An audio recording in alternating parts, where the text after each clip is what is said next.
kalab, at last, meron na ding lilipatan sila Francis, pero temporary lang. So ayan, nandito na kami sa Bandol dahil ikukontinue namin yung pag-aasikaso sa bahay nila Francis. Ayan.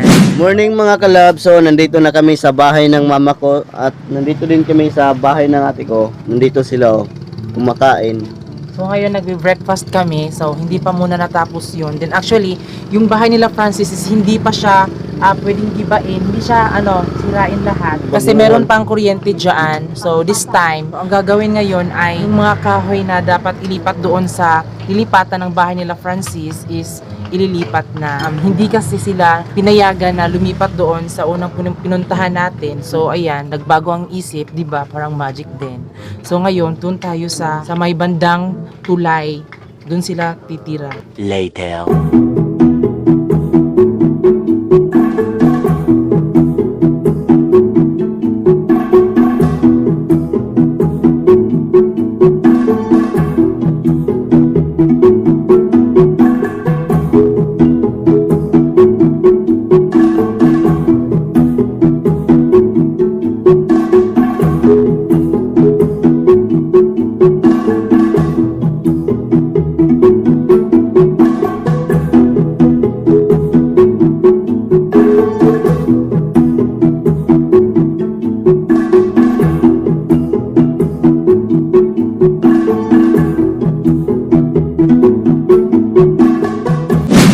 Ngayon mga kalab is ihahatid namin yung mga tabla doon sa lilipatan ng bahay nila Francis, doon sa may tulay. So syempre nakakarga na yung yung ibang mga kahoy, pero yung iba is hindi pa, nandun pa. So ito po yung ating driver. Ewan ko lang kung ilan yung isisingil niya na bayad. Ayan din si Claire, yung kapatid ni Francis.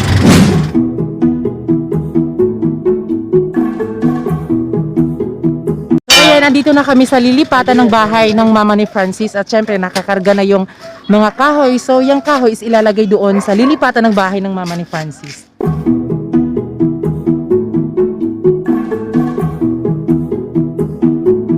Samahan mo kami mga kalab.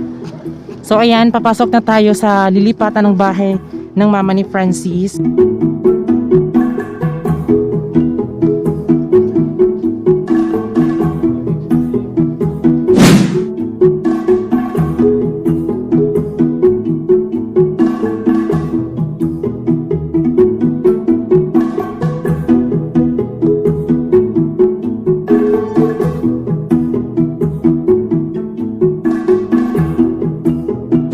Sila lilipat yung mama ko at yung kuya ko dito din sila lilipat. Yes, so ayan. magtapad na sila og balay silingan Yes, magkatabi lang sila. So ayan yung bahay ni Kuya PG at then dito yung magtatayo ng bahay yung mama ni Francis. So magkapit bahay lang sila. So malayo lang medyo sa kanilang doon sa Bandol. So andito sila sa dagat. Ayan. Ay mga kalab, dito kami titira sa bahay namin, tatarok namin.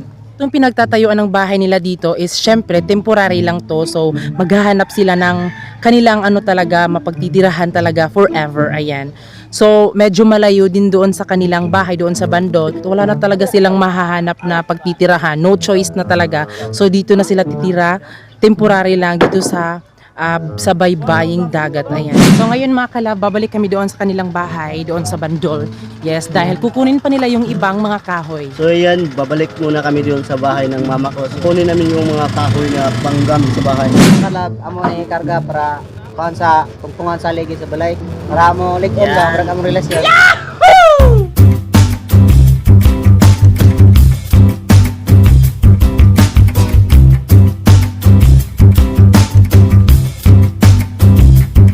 So ayan, nakarga na nila yung papatungan ng kanilang haligi.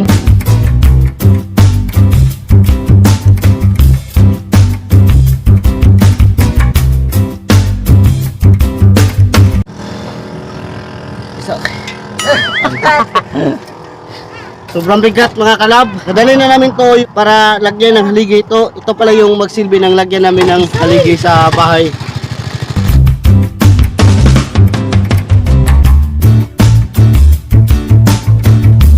Ayan, yung sa kapitbahay namin mga kalab is giniba na din yung kanilang bahay. So meron pang natitira ditong mga papatungan ng haligi nila. Ayan, madami pa. So babalikan lang to nila Francis. Ayan. So dito mga kalab, hindi pa giniba kasi meron pa siyang kuryente. So siguro, gigibain lang siguro yan kapag tapos na po yung kabilang bahay nila doon. So kasi, ita-transfer na din agad yung kanilang kuryente. So ayan, yung ate ni Francis na bumili ng kahoy ay dumating na din. So ayan, binili na nila yung mga kahoy para makapaglipat na talaga sila ng bongga doon sa kanilang tinitirhan. Ayan. So, Ay, Kalas, nandito na ako. Nakauwi na ako sa Bandol. Bumili ng kahoy at saka plywood. ayan, kakadating lang natin Geraldine. So ayan na po yung mga kahoy niyo mga kalab. Ayan.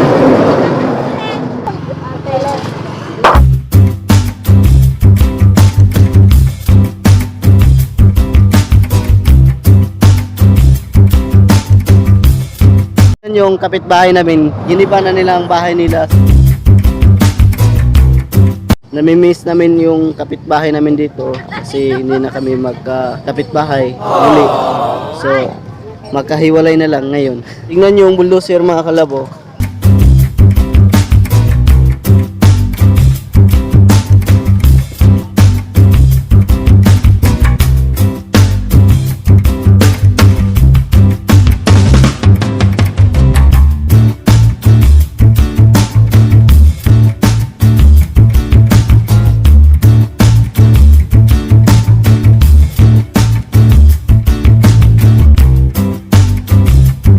Sinimula na po yung pagtayo ng bahay sa mama ni Francis. Ayan. So, yan po yung mga nagtatrabaho. Ayan. Mga cousin din niya ni Francis.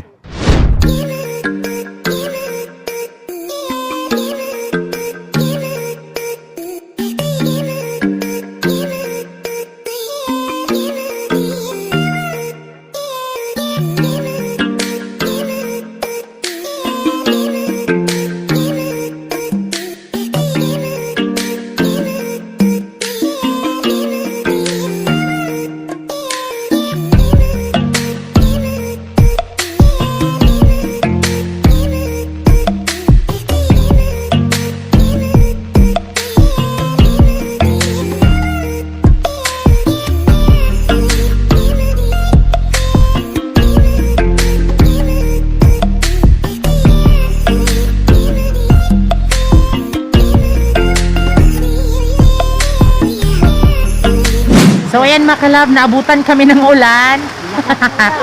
Ang lakas ng ulan dito. So yung nagtatrabaho dyan, isuminto na lang.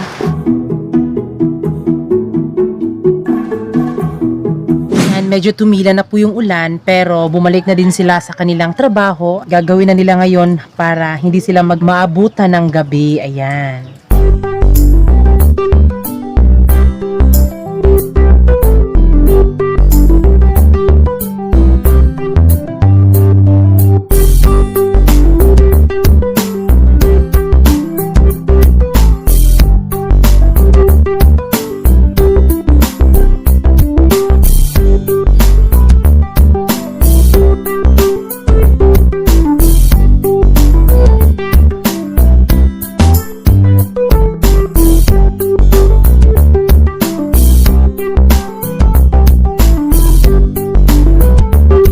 Meron kami mga fans dito na so ayan na habang nagbibinta sila ng mungkaha, nanonood daw sila sa aming vlog.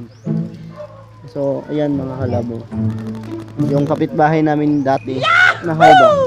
Salamat kay Lord kay dahil nakahanap ng pagtatayuan ng bahay ng mama ko at yung kuya ko. So kapitbahay lang sila dito. Sobrang saya na namin dito. Kahit temporary lang kami dito. So ayan mga kalabo, tignan nyo, natayo na din nila ang haligi ng bahay ng mama ko at yung kuya ko, tignan nyo yung bahay nila.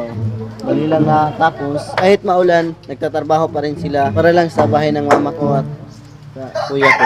Minsan ko lang to, ang nagtatrabaho dito. Anong masasabi mo ba nga meron ka nang natitirahan ngayon? Salamat sa Ginoo ko nga nanamig kat kuyan. Mo yun, salamat Lord. Nanamig ka abangan mo nga kuan, murare. Yung sa pang lokasyon. Pag nanang lokasyon, balhin namin.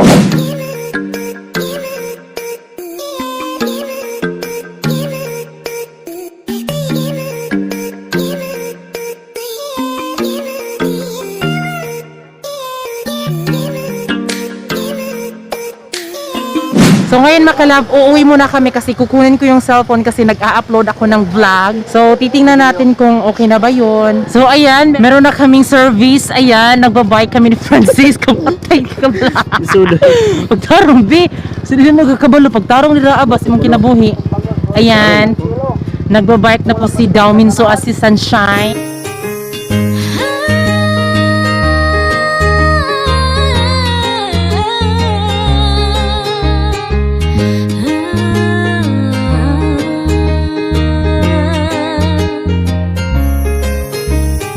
Nailag na sad kadudong, paitang panghitabo ikapila na panagudong. So ayan, tingnan nyo kami mga kalab. Ayan. Oh my God. Lumino ko. Tumarong ka dyan, din. So ayan, andito na kami sa bahay nila Francis. Ayan. So ayan, yan po yung ginagamit namin na bike, di ba? Yan na yung service namin mga kalab.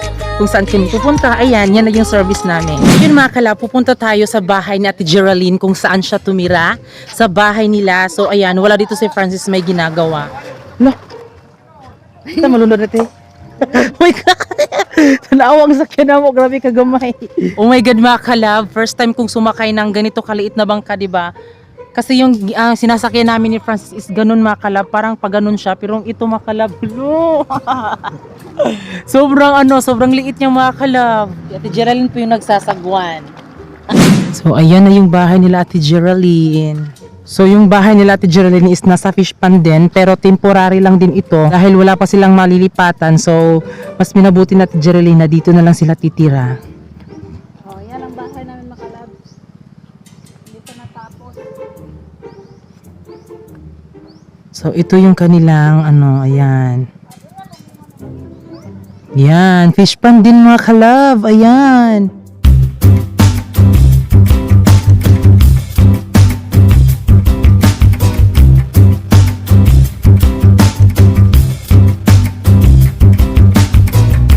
Parating na kami, ito na yung paligid nila. Sobrang dami ng kalat, ayan. So tingnan nyo maigi mga kalab. Tignan nyo ng maigi. Ayan. Ayan. Ayan. Ang kanyang manok. So ngayon mga kalab is uuwi na kami doon sa fish pond and then hindi pa naman natapos yung nila Francis sa bahay nila.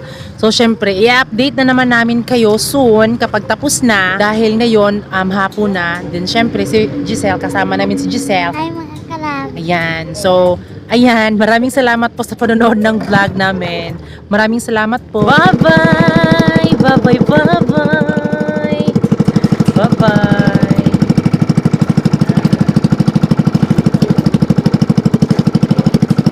So ayan mga kalab, kakauwi lang namin galing sa Bandol. And then syempre mga kalab, ang lakas po ng alon at medyo nabasa kami. Sayang yung riband ko na siya sa alon mga kalab, but it's okay.